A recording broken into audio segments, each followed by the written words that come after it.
Well, hello everybody, and welcome to the Telemedia Vodcast. This is episode 85 with myself, Jarvis Todd, publisher of Telemedia Magazine, and my old mate Paul Skeldon, the editor-in-chief, up there.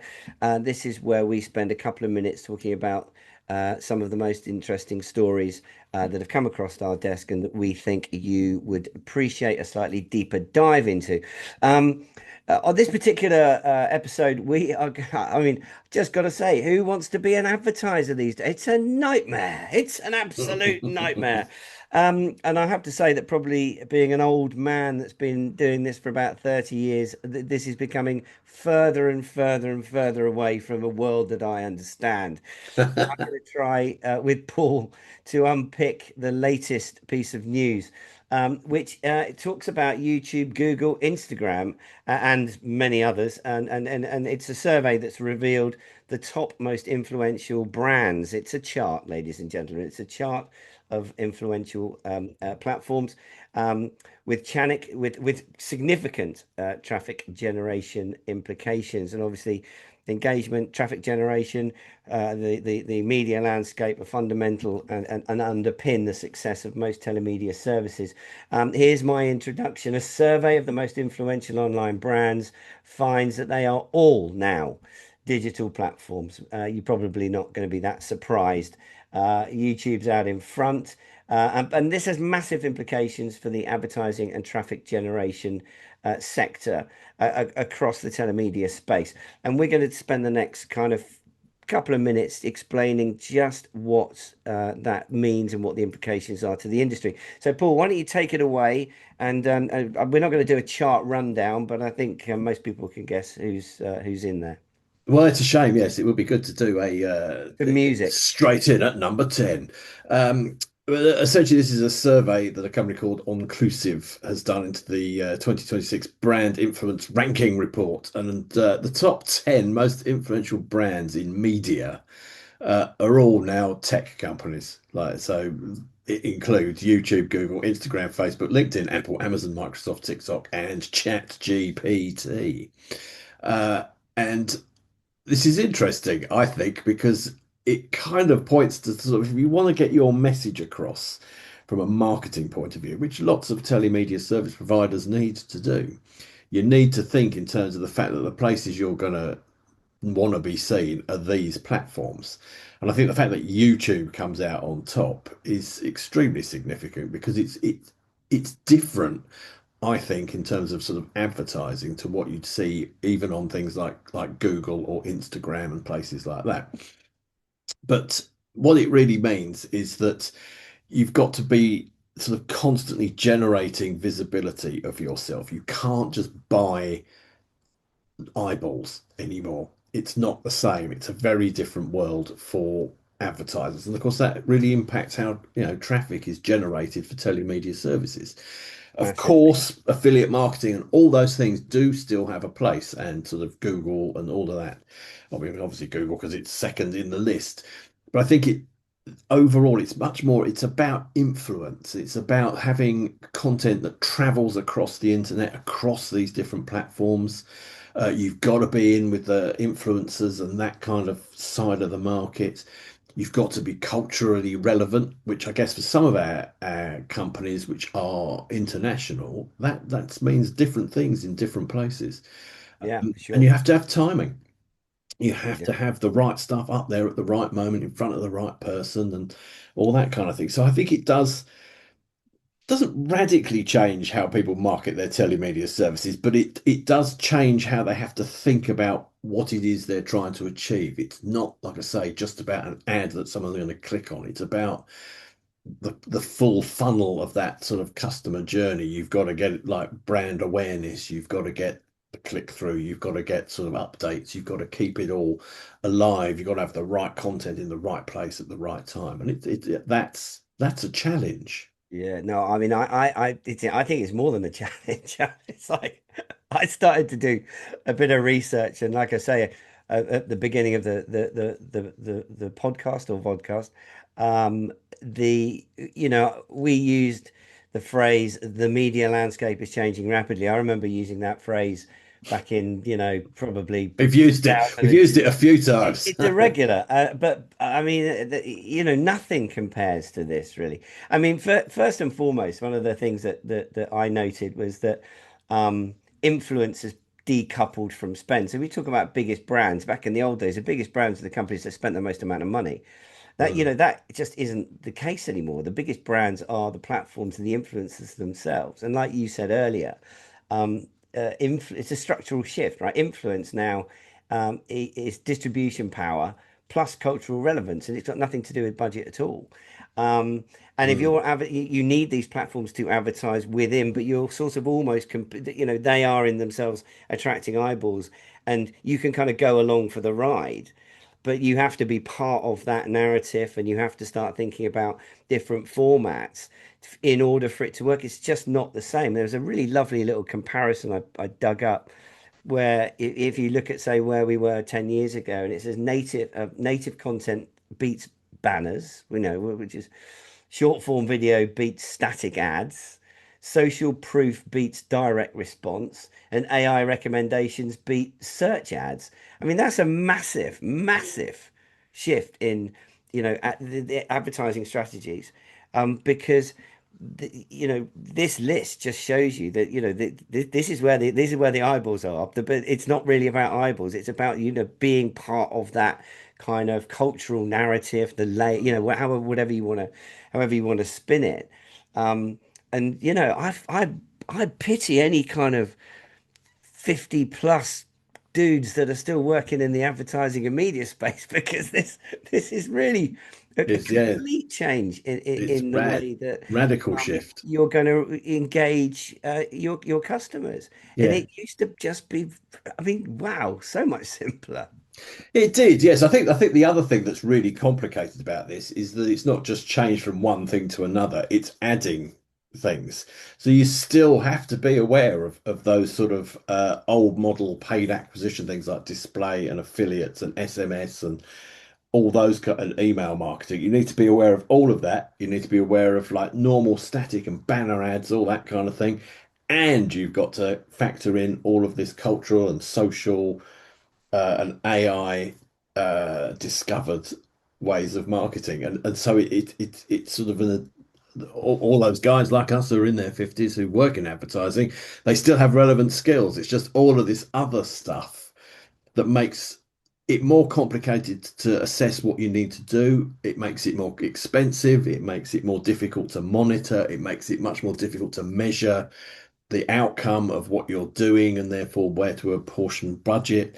It's really tricky. I And I think think, yeah, you basically, in fact, I mean, this is probably not a very relevant an example, but there's a TV series at the moment called 2026, which is about the mm, planning for the World Cup and a kind of sort of organization and their structure. And based in America, and they've got this sort of it's run by old people, but the whole office floor is full of young, trendy dudes talking in a completely different language. And I think if you, I mean, one of this lovely, I picked up a lovely quote that said in 2016, traffic was something you bought, and in 2026, traffic is something the algorithm decides you deserve.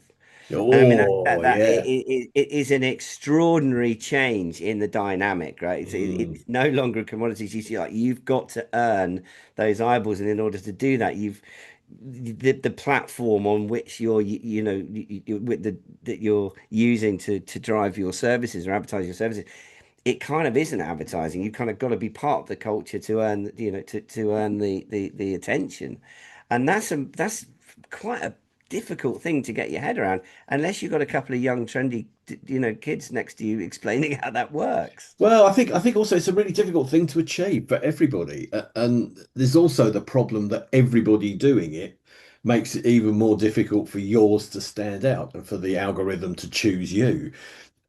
So I think it does add that whole layer of complexity. I think obviously AI plays a role in this as well. There's the idea of AI discovery where people are asking AI to find them the best micro drama service or whatever it is.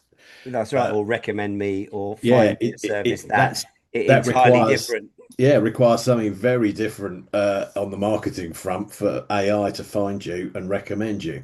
So there's all that. Obviously, AI is also a tool for creating the vast amount of advertising and cultural content you need to Yeah. service all of these channels. Well, But you could argue the algorithm is the new affiliate in a way, in many ways. I think so. But it's a sort of it's a machine, isn't it? Essentially, it's not going to be going on past relationships and who took who out for dinner. It's based on what it thinks the market wants to see. Like you Yeah. say, you earn it through the algorithm, Yeah. so you've got to And keep pumping this stuff out. the other thing that the other sort of paradox here is from a an advertiser's point of view. And bearing in mind that you have a brand that you're trying to and you're trying to match the sentiment of your service to the the ideal customer to create brand loyalty and engagement and onboarding and all that sort of stuff, and you're faced with a broad range of in these enormous platforms, and so and we've just talked about how they are the be all, sort of seemingly the be all and end all in terms of influence, eyeballs, all those sorts of things. And as we've explained, in order to use them properly, it's not just about buying traffic. You've got to be seen to be part of the community and part of the narrative that that particular platform serves up to the people that are sort of positive towards it. But as we all know, the the likes of Facebook and TikTok and all these guys, they're also not that popular. In terms of sorry, not popular in terms of they're big, but their reputations are actually we're criticizing social media, we're criticizing Meta, we're they're being taken to court all over the place. So they're kind of this necessary evil. So you've got so on the one hand you need them and they're powerful, but on the other hand, sort of consumer sentiment for a lot of these platforms is often not quite high, not that high. And so Mm. you've got sometimes you've got a bit of a sort of paradox between being having to sort of become part of the narrative of, let's say, I don't know, Facebook or Meta, who might all of us being dragged through the courts because they've been they're influencing 9-year-olds and the right, which is Mm. fair enough. But and so you've got to think about how your service is going to look as being part of, so it's almost a necessary evil. So there's a bit of a complication there as well, I think, which will which will be a discussion that will go on, I think.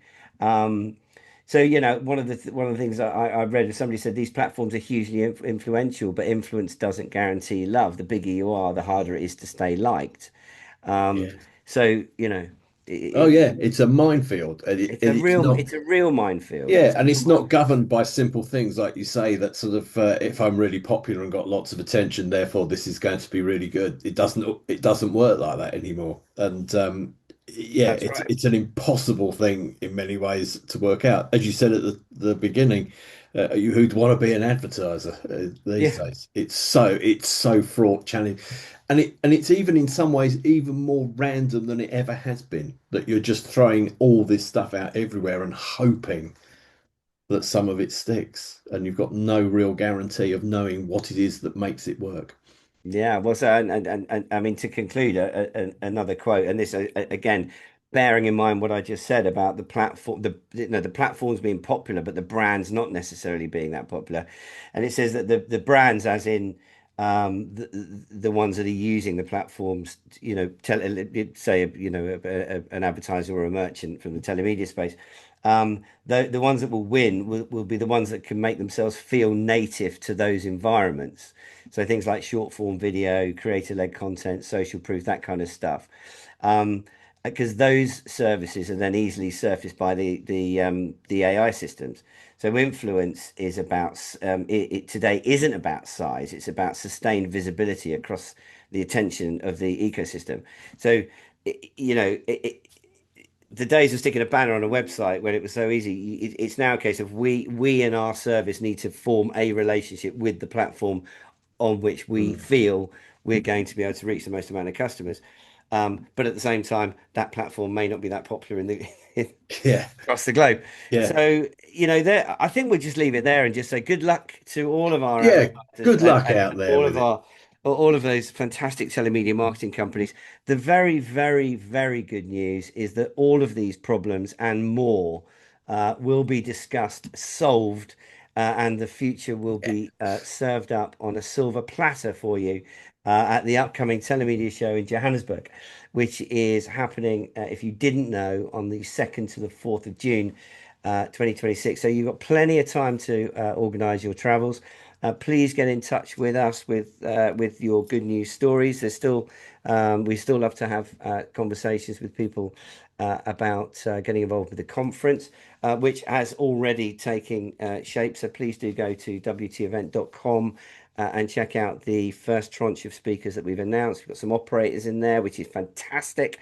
There's loads of fantastic promotional opportunities for sponsors and exhibitors.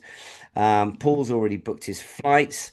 So I think the timing, we've not done a June show, and I think given the changing media landscape, all the challenges in the world of payments, all of the incredible developments in terms of content and content distribution, and the raft of opportunities that are presented in sub-Saharan Africa, and also sadly we had to cancel Dubai. So I imagine that there'll be quite a lot of clients that come from the MENA region as well, and we'll obviously make sure that their concerns and their issues and their opportunities are highlighted as per usual at the show as well. So it really is perfect timing, and please start making your plans.